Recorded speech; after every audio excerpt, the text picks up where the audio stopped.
Okay, again, pause the video, see if you can draw the diagram before you have a look at it. Okay, so in this example, I have chosen, well, I didn't choose to, I just kind of forgot to draw the diagram, but here we are. So I've split it up into the two different diagrams that it should become.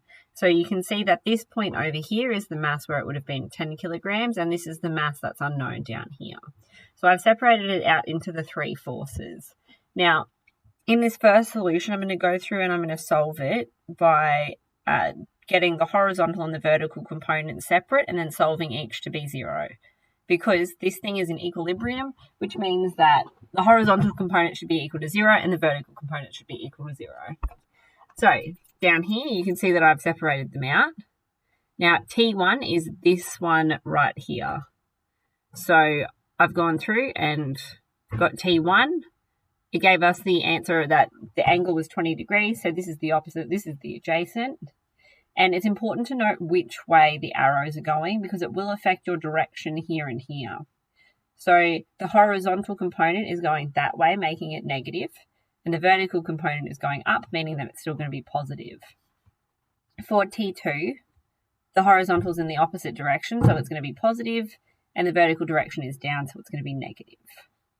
Our down force is just the 10 Gs, which is going to have no horizontal component, but it will have a vertical component going down, making it negative.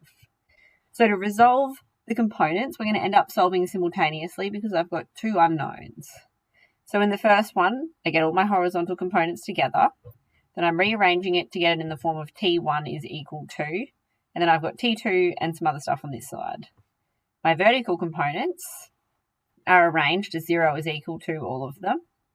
Then I'm rearranging, I sub T1 in, and then I'm rearranging to solve for T2. Now, in this step here, I can see that I've got a T2 there and a T2 here, meaning that I can factorize T2 out. So I factorize it out of those components to get it on its own. Then all I do is take this one across and divide everything by what's circled in blue here. And that gives me the answer of T2 is equal to that. Now that should have N on the end because it is a Newton force. Okay, now I'm substituting T2 back in over here where I worked out what T1 would be equal to. So that gives me 111.44 and that should have Newtons on the end. Now that I've resolved the first one, I can start looking at the second one.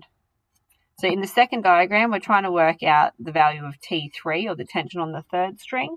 We're trying to work out the mass of the weight. So to do that, I use Lammy's rule, like we did in one of the previous videos. Substitute my values in, rearrange and solve. Now, I'm hoping that when you first saw that diagram, it was looking very familiar to you. Because when we drew them like this, we should have known that we could have used Lammy's formula straight away. Now, I'm finding that the more of this that I do, the Lammy's formula is the easiest one. So if we had gone through and solved with Lammy's formula, we would have only had half a page of work opposed to 1.5 pages. Now, I think that it is going to be important to know how to solve it both ways, but this is still a valid solution. Now, if we go back and look at worked example 8, we solved by breaking it down into its components. But in this example, we could have broken it down into Lammy's formula as well, and then rearranged to solve for each solution. It would give you exactly the same answers.